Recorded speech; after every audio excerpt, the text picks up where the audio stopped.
On est très nombreux à avoir choisi de devenir sophrologue pour carrément donner un sens à sa vie. Parfois juste à sa vie professionnelle, parfois à sa vie tout court. Et pourtant, malgré ce choix si décisif et si important, vous êtes nombreux à abandonner dès le premier obstacle. Pourquoi? C'est ce qu'on va voir dans cette vidéo aujourd'hui. On va parler de rêve, on va parler d'engagement, on va aussi parler de responsabilité. Parce que c'est très facile de dire « je veux changer ma vie, je veux avoir une vie qui a plus de sens », mais se donner les moyens d'y arriver, il y a finalement peu de personnes qui le font. Et à la base, ça demande énormément de courage de faire ce qu'on a fait. Ça demande énormément de courage de faire une reconversion professionnelle à n'importe quel âge. Mais en plus, en général, on ne devient pas sophrologue à 18, 25 ans. En général, on est un peu plus vieux que ça. On a déjà une vie, on a déjà des responsabilités financières.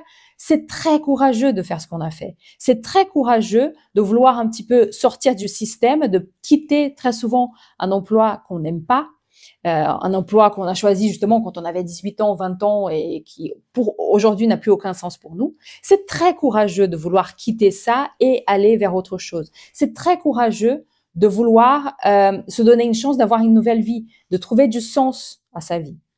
Il y a peu de personnes qui le font. Et en général, comme je disais au début, c'est ça qu'on cherche quand on veut devenir sophrologue. On veut donner un sens à sa vie, on veut se sentir utile, on veut aider, on veut se sentir légitime. Et ce rêve, il est super, encore une fois. Le problème n'est pas le rêve. Le problème, c'est que ensuite, vous allez arriver dans la réalité, c'est-à-dire que vous allez finir votre formation, vous allez vous lancer et vous allez être confronté, et c'est, je pense, 100% des sophrologues sont passés par là, hein. On est confronté à une réalité qui est celle de tout sophrologue débutant, qui est peu de clients, voire pas de clients, beaucoup de prospection pour ceux qui font de la prospection pour finalement assez peu de résultats, manque de visibilité, peur de l'échec. Des fois, on va se comparer aux autres et on a l'impression que ça marche pour tout le monde, sauf pour nous. On baigne en plus dans une atmosphère générale qui nous dit que c'est normal de galérer, que la vie est difficile, que c'est compliqué en ce moment, que les gens n'ont pas d'argent, etc., etc. Donc, quelque part, ça nous conforte dans le fait que ça va pas, ça va mal se passer, on va pas y arriver. Et qu'est-ce qui se passe? On arrête, on finit, on jette l'éponge, on arrête de poursuivre ce rêve, on arrête de poursuivre cet objectif de donner un sens à sa vie. À mon avis, vous êtes nombreux à baisser les bras un peu trop vite. Ou alors, c'est pas que vous baissez les bras trop vite, parce qu'il y en a qui vont rester avec une activité pendant 2 ans, 3 ans. Donc, on peut pas dire qu'ils ont abandonné super vite, mais ils sont jamais vraiment allés chercher ce qui coinçait. On cherche toujours des solutions à l'extérieur de nous et on est assez peu nombreux à aller regarder à l'intérieur pour voir ce qui coince vraiment.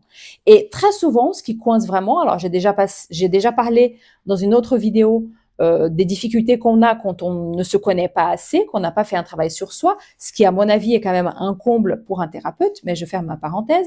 Mais il n'y a pas que ça. Il y a aussi le problème que vous êtes très nombreux à vivre dans une espèce d'amateurisme, de vouloir. Et alors, si ça vous convient, c'est très bien. Si l'idée d'avoir une petite activité juste pour combler un petit peu votre temps libre et vos fins de mois, si ça vous va, c'est très bien. Je ne critique absolument pas les personnes qui ont ça pour objectif.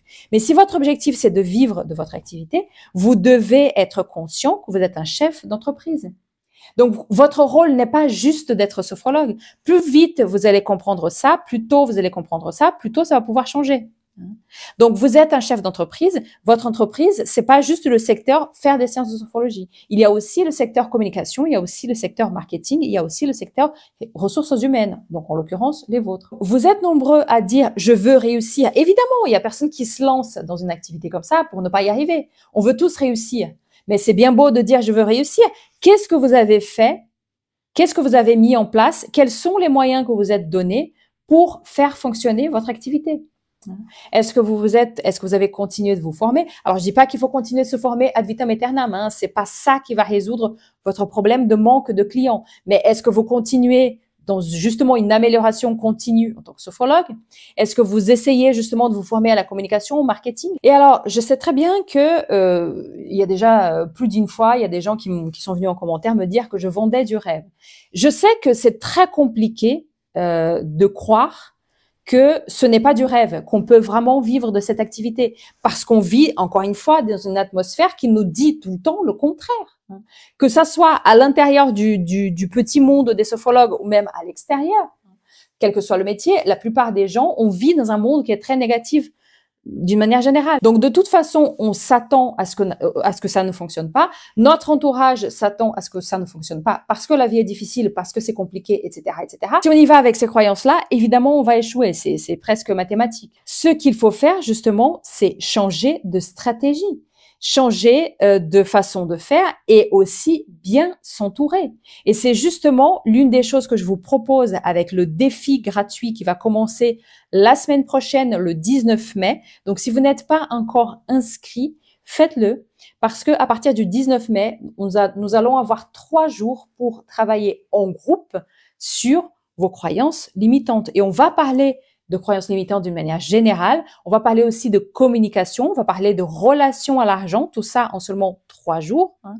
Et là, vous serez dans un groupe de personnes qui, comme vous, ont envie de grandir, comme vous, ont envie d'avoir un discours qui est positif. Pas un positif bisounours, pas une positivité toxique, mais une positivité réelle, une positivité entraide, motivation. Si vous êtes la somme des 5 personnes avec lesquelles vous passez le plus de temps, passez du temps avec des personnes qui veulent voir votre réussite. C'est le moment justement pour vous de choisir, est-ce que vous voulez faire quelque chose pour faire en sorte que votre rêve devienne réalité? Ou est-ce que vous voulez continuer de subir? Donc oui, tout ça est possible. C'est possible de vivre de ce métier. C'est possible de faire en sorte que votre rêve, que votre quête de sens devienne réelle. Mais pour ça, il faut de l'engagement. Il faut vous engager à faire en sorte que ça devienne réalité. Donc la question à vous poser aujourd'hui, c'est est-ce que vous voulez réussir ou est-ce que vous voulez surtout rêver de réussite?